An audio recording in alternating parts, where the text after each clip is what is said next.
नमस्कार विद्यार्थियों, आइए आज हम अध्याय 7 का अभ्यास करेंगे। देखिए विद्यार्थियों, हमने पिछली कक्षा में सर्वनाम शब्दों के विषय में पढ़ा। सर्वनाम शब्द कौन कौन से होते हैं, उनका कैसे कैसे प्रयोग किया जाता है और उनके तीनों लिंगों में और तीनों वचनों में रूप किस प्रकार से चलते हैं। ये सारी जानकारी करने के बाद अब हम इनके अभ्यास प्रश्न सॉल्व करेंगे। तो आइए देखते हैं पहला अभ्यास प्रश्न। उचित विकल्प पर सही का निशान लगाइए। ठीक है, तो जो सही विकल्प है उस पर आपको सही का निशान लगाना है। ठीक है, टिक मार्क लगाना है। संज्ञा शब्दों के स्थान पर प्रयोग होने वाले शब्द कहलाते हैं। तो आपने अध्याय में पढ़ा था सर्वनाम के विषय में और आपको उसमें बताया गया था कि वे शब्द जो संज्ञा शब्दों के स्थान पर प्रयुक्त होते हैं उन्हें सर्वनाम कहते हैं। तो संज्ञा शब्दों के स्थान पर प्रयुक्त होने वाले शब्द जो हैं वो सर्वनाम कहलाते हैं। ठीक है, तो यहाँ हमारे पास तीन ऑप्शन हैं, संज्ञा, सर्वनाम और विशेषण। तो हमारा सही ऑप्शन जो है वह क्या है? सर्वनाम। संज्ञा शब्दों के स्थान पर प्रयोग होने वाले शब्द सर्वनाम कहलाते हैं। क्या कहलाते हैं? सर्वनाम कहलाते हैं। इसके बाद में अगला प्रश्न है ख, यह सर्वनाम शब्द की संस्कृत है। ठीक है, तो देखो जब हमने सर्वनाम शब्द पढ़े थे तो उसमें आपने यह जाना था कि तत्, एतत्, इदम, इन सारे सर्वनाम शब्दों का क्या अर्थ होता है। तो हमने उसमें यह जाना था कि देखिए एतत् और इदम, ये दोनों सर्वनाम शब्द जो हैं इनका अर्थ होता है यह है। दोनों का अर्थ क्या होगा? यह है। तो यह जो दो सर्वनाम शब्द हैं दोनों का अर्थ ही यह होता है। तो हमारा सही विकल्प जो होगा वह होगा पहला वाला, एतत् इदम। ठीक है, और आगे यदि बात की जाए सर्वनाम शब्दों के वचन होते हैं, तो सर्वनाम शब्दों के वचन कितने होते हैं? देखिए हमने पढ़ा था कि जो संज्ञा शब्दों के वचन होते हैं ठीक उसी प्रकार से सर्वनाम शब्दों के वचन होते हैं। तो सर्वनाम शब्द जो हैं उनके भी वचन कितने होंगे? 3 होंगे। ठीक है, तो हमें 3 जो है इस पर सही का निशान लगा देना है, यह हमारा उचित विकल्प है। अगला है वाक्य को रोचकता प्रदान करते हैं। तो वे कौन से शब्द हैं जो वाक्य को रोचकता प्रदान करते हैं? हम जब अध्याय पढ़ रहे थे तो उसमें हमने एक उदाहरण द्वारा समझा था। राहुल नाम जो बार बार लिया जाता है और ऐसा करने से हमारा जो वाक्य है वह बहुत अटपटा लगता है। बार बार जब हम राहुल शब्द का प्रयोग करते हैं तो वो सारे वाक्य अटपटे लगते हैं। लेकिन वहीं जब राहुल शब्द की जगह हम सर्वनाम शब्द का प्रयोग करते हैं तो उन वाक्यों में रोचकता बढ़ जाती है। तो आपने अच्छे ढंग से समझा होगा कि वाक्य को रोचकता प्रदान करते हैं सर्वनाम शब्द, संज्ञा शब्द या क्रिया शब्द। तो देखिए वाक्य को रोचकता प्रदान करने का काम जो करते हैं वे सर्वनाम शब्द करते हैं। कौन से? सर्वनाम शब्द। तो हमारा उचित विकल्प जो होगा, सही विकल्प जो होगा वह हो जाएगा सर्वनाम शब्द। अगला हमारा प्रश्न है निम्नलिखित सर्वनामों से वाक्य बनाइए। तो नीचे हमारे पास 3 सर्वनाम है और तीनों से हमें वाक्य रचना करनी है। ठीक है, जैसे पहला हमारे पास जो सर्वनाम है वह है स। विद्यार्थियों मैं आपको बता देता हूं, स जो है यह पुल्लिंग और एक वचन है। ठीक है, तो स जिसका अर्थ होता है वह। नीचे ख जो है इसमें है त्वम जिसका अर्थ होता है तुम, और बिल्कुल नीचे ग यह है अहम, इसका अर्थ होता है मैं। तो इन तीनों सर्वनामों से हमें वाक्य रचना करनी है। ठीक है, जैसे स से करेंगे तो स से हम कर सकते हैं सह पठति, ठीक है। इससे वाक्य रचना करेंगे तो सह पठति। क्योंकि यह पुल्लिंग एक वचन में है तो यहाँ एक वचन की क्रिया का ही प्रयोग किया जाएगा। तो देखिए सह पठति, वह पढ़ता है, क्या हो जाएगा, ये वाक्यों में प्रयोग कर दिया हमने स का, स पठति, जिसका मतलब होता है वह पढ़ता है, ठीक है। तो ये स सर्वनाम का हमने प्रयोग किया। अब मैं बात करता हूं अगले वाला त्वम, ठीक है। त्वम जो है, त्वम का मतलब होता है तुम, ठीक है। और यदि मैं यहाँ पर इसका प्रयोग करता हूं वाक्यों में तो ये हो जाएगा त्वम पठसि, क्या हो जाएगा, त्वम पठसि। और इसका अर्थ होगा तुम पढ़ते हो। देखिए यहां पर ये जो स है, यह तत् सर्वनाम शब्द जो है उसका पुल्लिंग एक वचन का रूप है, ठीक है। तो स पठति अर्थ प्रदान करता है वह पढ़ता है। ठीक इसी प्रकार से त्वम, त्वम का अर्थ होता है तुम, तो त्वम पठसि, तुम पढ़ते हो, ठीक है। और आगे है अहम, अहम का अर्थ होता है मैं, क्या अर्थ होता है, मैं। तो यहाँ अर्थ अहम का मैं है तो मैं पढ़ता हूं, ठीक है। यह हो जाएगा अहम पठामि, क्या हो जाएगा, अहम पठामि,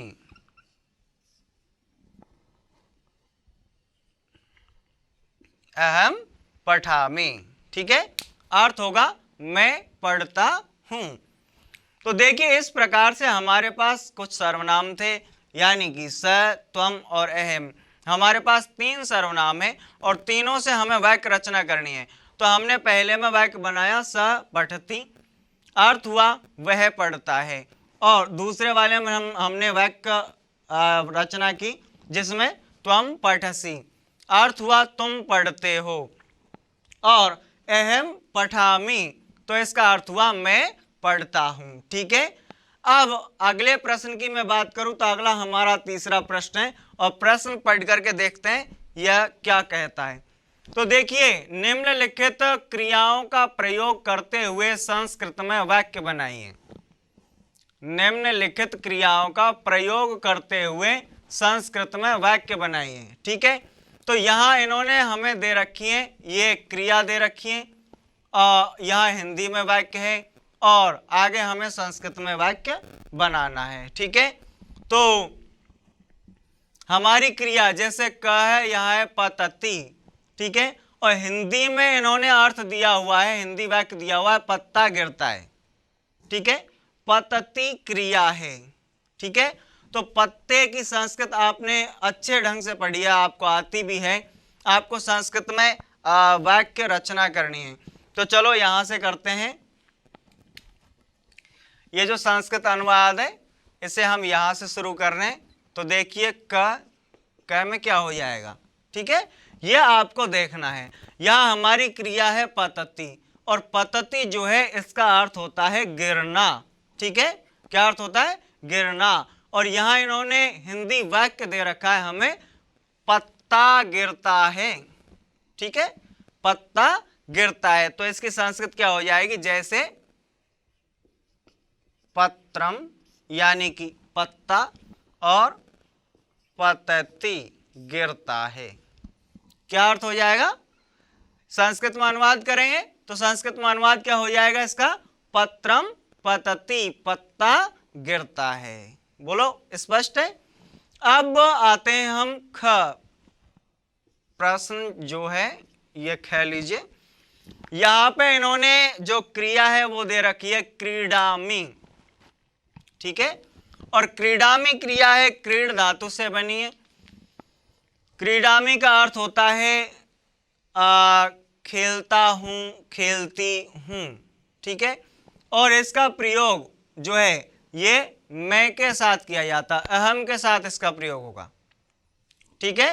क्योंकि यह जो क्रीडामि क्रिया है यह हमें संकेत करती है कि हमें इसके साथ कौन सा सर्वनाम लगाना है।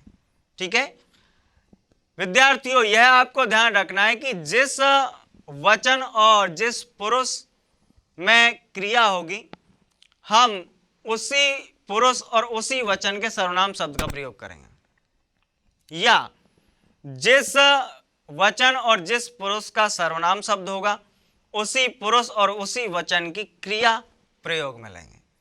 तो यहाँ आपको पता चल जाएगा कि यहाँ क्रीडामी है, तो क्रीडामी के साथ में कौन सा सर्वनाम शब्द लिया जाएगा। तो देखिए ख, यहाँ क्रीडामी, क्रीडामी का अर्थ होता है खेलना। ठीक है, क्रीड खेलना, क्रीडामी खेलता हूँ, खेलती हूँ। तो यहाँ इन्होंने हिंदी वाक्य दे रखा है, ये कहते हैं मैं खेलती हूँ। ठीक है, तो मैं संस्कृत क्या हो जाएगी, अहम। क्या हो जाएगी संस्कृत, अहम। और खेलती हूँ तो क्रीडामी,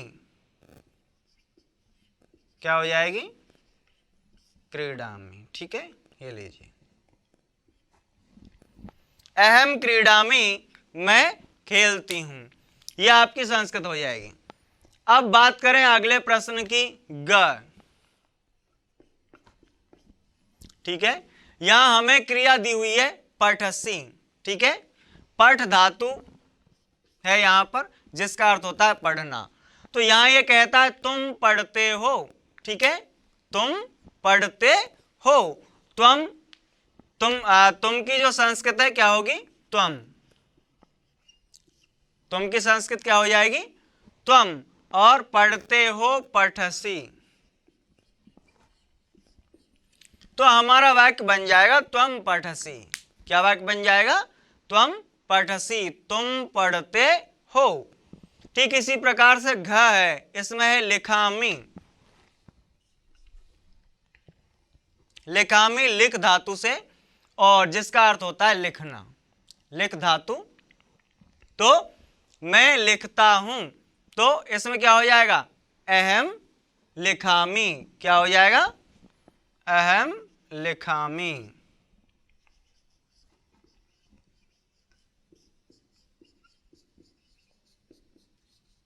ठीक है, तो घ जो है लिखामी हमारे पास क्रिया है, और इसमें हमें सर्वनाम शब्द जोड़ना है।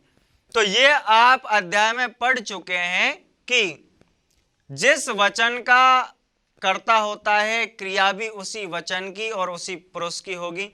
ठीक है, तो यहाँ लिखामी जो है, इसके आधार पर हम देखेंगे कि हमें यहाँ पर कौन से सर्वनाम शब्द का प्रयोग करना है। और जिस प्रकार से संज्ञा शब्द जो होते हैं उनके पुरुष वचन होते हैं, ठीक इसी प्रकार से सर्वनाम शब्दों के भी पुरुष और वचन होते हैं।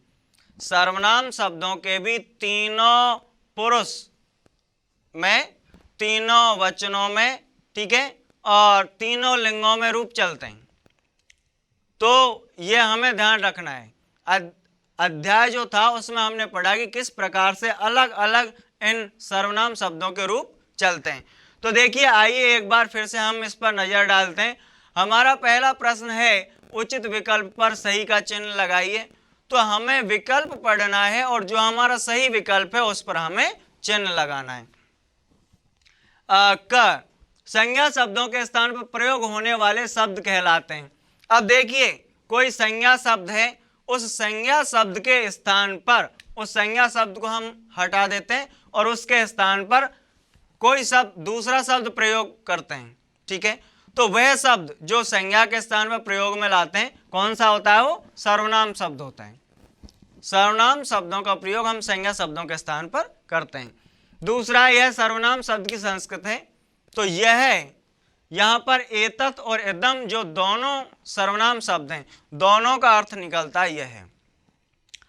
अगला है, सर्वनाम शब्दों के वचन होते हैं।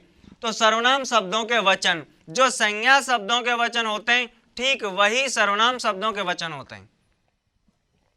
ठीक है, तीन संज्ञा शब्दों में भी तीन वचन होते हैं, सर्वनाम शब्दों में भी तीन वचन होते हैं, तो कोई अंतर नहीं है, वचन हमेशा तीन ही होते हैं। वाक्य को रोचकता प्रदान करते हैं। तो देखिए वाक्य को रोचकता प्रदान करने वाले शब्द सर्वनाम शब्द होते हैं। इसके अलावा यहाँ हमें वाक्य रचना करनी है, वाक्य निर्माण करना है। तो स पठति, त्वम से त्वम पठसी, अहम से अहम पठामि। इधर भी हमको क्रियाओं से वाक्य रचना करनी है। तो जैसे देखिए पतति से पत्रम पतति, क्रीडामि से अहम क्रीडामि, पठसी से त्वम पठसी और लिखामि से अहम लिखामि। आइए अब अगला प्रश्न देखते हैं।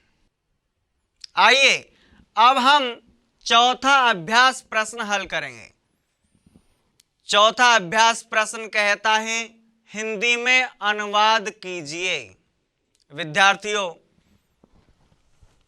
यहां हमें संस्कृत के कुछ वाक्य दिए हुए हैं, इन्हें पढ़ना है और पढ़ करके इनका हिंदी अनुवाद करना है।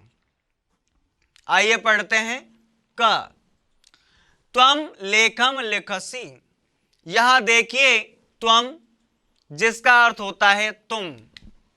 त्वम क्या अर्थ देगा? तुम। लेखम लेख, ठीक है।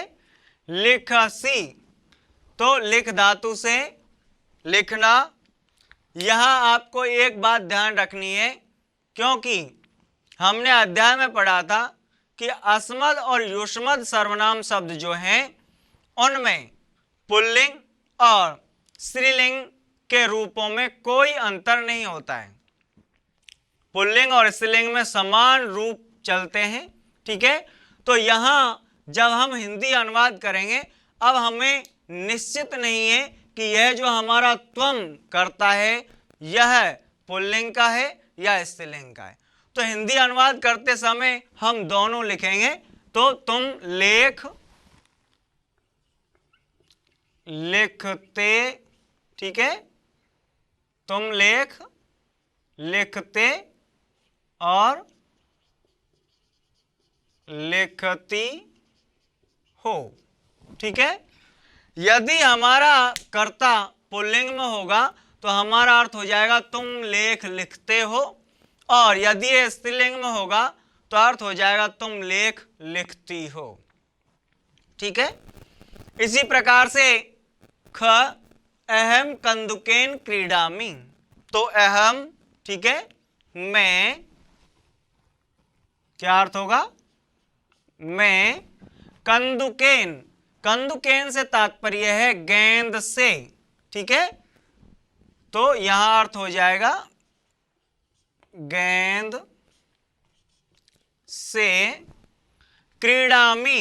तो यहां भी मैं आपको बता देना चाहता हूं, जो अभी अभी हमने बात की, अस्मद और युष्मद सर्वनाम शब्द जो हैं उनमें पुल्लिंग और स्त्रीलिंग का कोई भेद नहीं होता है, दोनों में समान रूप होते हैं। तो यहां भी हमें वही करना होगा जो हमने ऊपर किया। अहम कंदुकेन क्रीडामि, तो मैं गेंद से खेलता खेलती हूं। मैं गेंद से, यदि पुल्लिंग में करता होगा तो खेलता, और स्त्रीलिंग में है तो खेलती हूं, ठीक है। मैं गेंद से खेलता खेलती हूं। जो भी पुल्लिंग में करता है, ठीक है, तो पुल्लिंग में हो जाएगा, हमारी क्रिया भी पुल्लिंग में चली जाएगी। और हमारा कर्ता स्त्रीलिंग में है तो हमारी क्रिया भी स्त्रीलिंग में चली जाएगी। ये ध्यान रखना है, ठीक है। यहाँ ये स, ये तत् सर्वनाम शब्द का पुल्लिंग एक वचन है, तो इसका सीधा अर्थ होता है वह, और पुल्लिंग में यह अर्थ होता है। तो यहाँ हमें इस प्रकार से लिखने की कोई ज़रूरत नहीं है, क्योंकि यहाँ हमें सीधा पता चल रहा है कि ये पुल्लिंग में है, ठीक है। हमारा कर्ता जो है वो पुल्लिंग में है। तो हम लिखेंगे सह, मतलब है वह, पठती, ठीक है। तो ये पठ धातु है, पठती एक वचन की क्रिया है, तो क्या हो जाएगा? वह पढ़ता है। क्या अर्थ होगा? वह पढ़ता है। ठीक इसी प्रकार से मनीषः हसति, तो मनीष हंसता है, ठीक है। हमारा अर्थ हो जाएगा मनीष हंसता है। ठीक है। हस धातु हसती एक वचन की क्रिया है, ठीक है। मनीष, तो मनीषा हसती, मनीष हंसता है, ठीक है। आइए अब हम आगे देखते हैं। हमारा 5वां अभ्यास प्रश्न है, कहता है निम्नलिखित प्रश्नों के उत्तर दीजिए। तो हमें ये जो लिखे हुए प्रश्न हैं इनके उत्तर देने हैं, ठीक है। हमारा सबसे पहला प्रश्न है क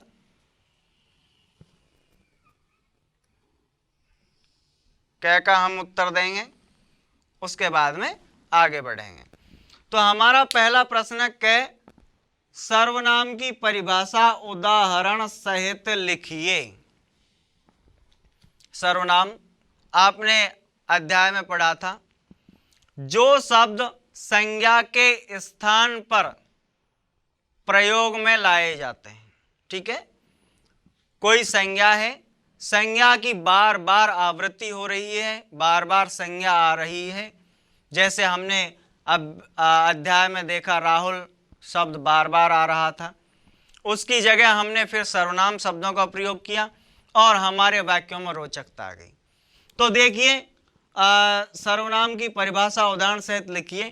तो सर्वनाम की परिभाषा है, जो शब्द संज्ञा के स्थान पर प्रयोग में लाए जाते हैं, ठीक है, प्रयोग किए जाते हैं, वे शब्द सर्वनाम कहलाते हैं, ठीक है। तो देखिए,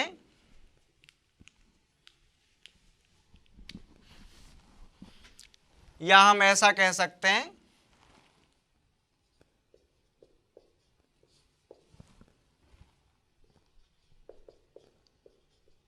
संज्ञा के स्थान पर, संज्ञा के स्थान पर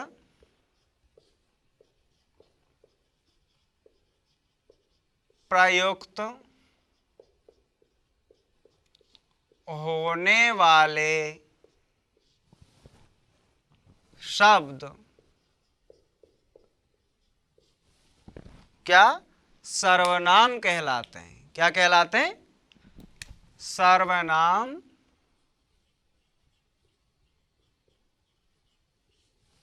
कहलाते हैं, ठीक है। तो अब आपको समझ में आ गया होगा, संज्ञा के स्थान पर जो शब्द प्रयुक्त होते हैं, जो प्रयोग में लाए जाते हैं, वो क्या कहलाते हैं? सर्वनाम कहलाते हैं, ठीक है। उनको सर्वनाम कहा जाता है। संज्ञा के स्थान पर जो शब्द प्रयोग में लाए जाते हैं उनको हम सर्वनाम कहेंगे। अब ये कहता है उदाहरण सहित लिखिए, ठीक है, उदाहरण सहित लिखिए। तो जैसे, ठीक है, जैसे। अब यहां हम सर्वनाम शब्द देखेंगे। देखिए, सर्वनाम शब्द तत्, ठीक है, तत् तो सर्वनाम शब्द है। इसके फिर रूप चलते हैं, एक वचन, द्विवचन, बहुवचन में। इसके अलावा स्त्रीलिंग, पुल्लिंग, नपुंसकलिंग में। तो तत् जो सर्वनाम शब्द है, इसके रूप फिर अलग अलग हो जाएंगे, जिसका अर्थ होता है वह है। इसी प्रकार से यत, ठीक है, यत के भी वही तीनों लिंगों में और तीनों वचनों में रूप चलेंगे। यत का अर्थ होता है जो। इसी प्रकार से एतत्, ठीक है, यह, और इदम, ठीक है, अस्मद, युष्मद आदि, ठीक है। ये बहुत सारे जो मैंने नाम बताए, ये सारे सर्वनाम शब्द हैं और इन सर्वनाम शब्दों का प्रयोग किया जाता है। तो देखिए, संज्ञा के स्थान पर प्रयुक्त होने वाले शब्द क्या कहलाते हैं? सर्वनाम कहलाते हैं। बहुत आसान सी परिभाषा है। संज्ञा है, ठीक है, ये क्या है? संज्ञा। संज्ञा को हटा दो, यहां क्या हो जाएगा? सर्वनाम हो जाएगा, ठीक है। यानी संज्ञा के स्थान पर जो हम शब्द प्रयोग में लेंगे वही सर्वनाम कहलाएगा। सर्वनाम शब्द है कौन कौन से? तो सर्वनाम शब्द जैसा कि मैंने अभी आपको बताया, तत्, यत्, एतत्, इदम आदि। अगला हमारा प्रश्न है, सर्वनाम शब्दों के पद किस प्रकार बनते हैं? सर्वनाम शब्दों के पद किस प्रकार बनते हैं? तो देखिए, सर्वनाम शब्द जो होते हैं उनका पद बनाने के लिए सुप प्रत्ययों का प्रयोग किया जाता है। ठीक है, सुप प्रत्यय जो होते हैं उनका प्रयोग किया जाता है, तब जाकर के इनके पद बनते हैं। वही है, संज्ञा शब्द जो होते हैं उनके लिए भी हम सुप प्रत्यय का प्रयोग करते हैं। ठीक है, तो हमारा प्रश्न है, सर्वनाम शब्दों के पद किस प्रकार बनते हैं? उत्तर ख। ठीक है, सर्वनाम शब्दों में, ठीक है, सर्वनाम शब्दों में सुप प्रत्यय जोड़ देने पर वे पद बन जाते हैं। क्या बन जाते हैं? पद बन जाते हैं। ठीक है, देखिए आपने शब्द रूप पढ़े। शब्द रूप बनाने के लिए हमें सुप प्रत्ययों की आवश्यकता पड़ती है। ठीक है, सुप प्रत्यय सु, ओ, जस, ये आप आगे की कक्षाओं में पढ़ेंगे। तो सुप प्रत्यय जो होते हैं वो काम में लिए जाते हैं शब्द रूप बनाने के। ठीक है, और शायद किसी पिछली कक्षा में मैंने आपको बताया था, धातु रूप बनाने के लिए हम तिंग प्रत्यय काम में लेते हैं। ठीक है, ये सभी चीजें आप अगली कक्षाओं में पढ़ेंगे। तो यहां ये हमसे पूछता है सर्वनाम शब्दों के पद किस प्रकार बनते हैं। तो देखिए, माना कोई सर्वनाम शब्द हमारे पास है, उस सर्वनाम शब्द में हम सुप प्रत्यय जोड़ देते हैं। क्या जोड़ देते हैं? सुप प्रत्यय जोड़ देते हैं, और सुप प्रत्यय जोड़ने से वे जो सर्वनाम शब्द हैं किस में बदल जाते हैं? पद में बदल जाते हैं, वे पद बन जाते हैं। क्या बन जाते हैं? वो पद बन जाते हैं। ठीक है, तो हमने उत्तर दिया, सर्वनाम शब्दों में सुप प्रत्यय जोड़ देने पर वे क्या बन जाते हैं? पद बन जाते हैं। ठीक है, ये बात है। आगे देखिए, सुप प्रत्ययों के प्रयोग के पश्चात सर्वनाम शब्दों के रूप किस प्रकार चलते हैं? अब हमने बताया कि पद कैसे बनेगा। सर्वनाम शब्दों में सुप प्रत्यय जोड़ दो, पद बन जाएगा। लेकिन जब हम सुप प्रत्यय जोड़ देंगे सर्वनाम शब्दों में, तो फिर इनके रूप कैसे होंगे? तो देखिए, सुप प्रत्यय जोड़ देने के बाद में तीनों लिंग और तीनों वचनों में रूप चलते हैं। ये लिंग, तीनों लिंग और तीनों वचनों में पृथक पृथक रूप बनते हैं। समझ गए आप? सुप प्रत्यय जब हम इनमें जोड़ेंगे तो तीनों वचन तीनों लिंगों में इनके पृथक पृथक रूप बन जाते हैं। ठीक है, तो सुप प्रत्ययों के प्रयोग के पश्चात सर्वनाम शब्दों के रूप किस प्रकार चलते हैं? तो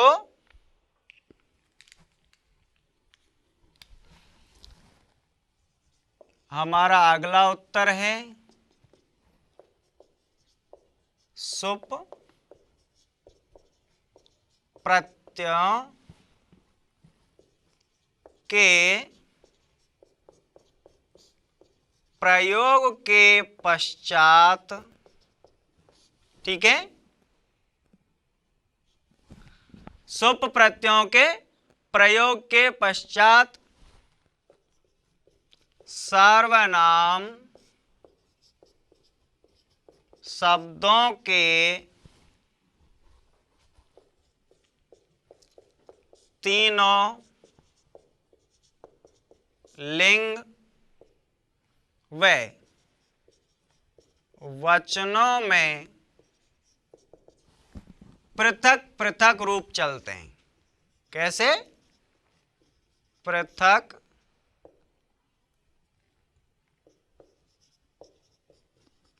पृथक रूप चलते हैं। स्पष्ट है? जब हम सर्वनाम शब्दों के साथ सुप प्रत्ययों का प्रयोग करेंगे तो तीनों लिंगों में, तीनों वचनों में इनके पृथक पृथक रूप चलते हैं। ठीक है, आगे अगला प्रश्न हमारा, संस्कृत में किन सर्वनाम शब्दों के रूप लिंगानुसार बदलते हैं और किन के नहीं। ठीक है, तो देखिए हमारा अगला उत्तर है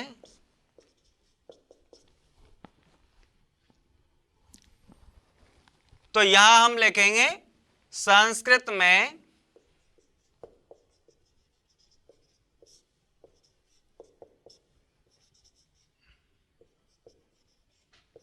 अस्मद व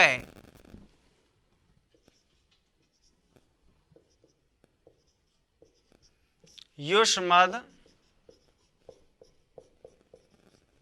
सर्वनाम शब्दों, ठीक है,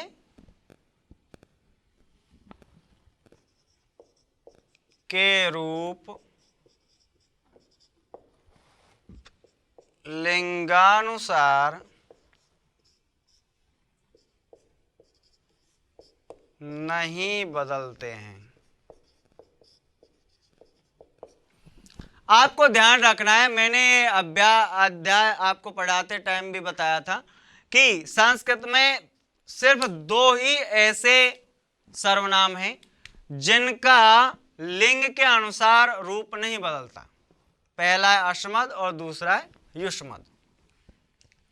अस्मद और युष्मद जो हैं इनके लिंग के अनुसार रूप नहीं बदलते। शेष सभी सर्वनाम जो हैं उनमें यत हो, तत् हो, किम हो, एतत् हो, इदम हो, कोई सा भी सर्वनाम हो, बाकी सारे सर्वनाम शब्दों के रूप लिंग के अनुसार बदलते हैं। ठीक है, तो संस्कृत में अस्मद व युष्मद सर्वनाम शब्दों के रूप लिंगानुसार नहीं बदलते हैं। ठीक है, शेष सभी सर्वनाम शब्दों के रूप लिंगानुसार बदलते हैं। ठीक है, ध्यान रखने वाली बात है, अस्मद और युष्मद शब्द जो हैं इनके रूप लिंगानुसार नहीं बदलते। शेष जितने भी हैं जिनमें तत्, यत, किम, एतत्, इदम, इन सब के रूप जो है वो लिंग के अनुसार बदलते हैं। ये आपको ध्यान रखना है। आइए एक बार से हम फिर देखते हैं। यहां चौथा प्रश्न हमें कहता है हिंदी अनुवाद करने के लिए, तो इसमें हमने हिंदी अनुवाद किया। पांचवा, इसमें यह हमसे प्रश्नों के उत्तर पूछता है।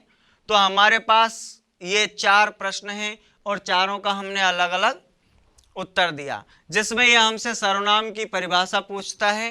ठीक है, सर्वनाम से पद कैसे बनता है शब्द से, और इसके तीनों लिंगों में रूप कैसे चलते हैं, और कौन से सर्वनाम शब्द हैं जो लिंगानुसार परिवर्तित नहीं होते। तो अस्मद और युष्मद से सभी का रूप परिवर्तित होता है। ठीक है, आशा करता हूं बहुत अच्छे से समझ में आया होगा। आइए अब हम अगला अध्याय देखते हैं।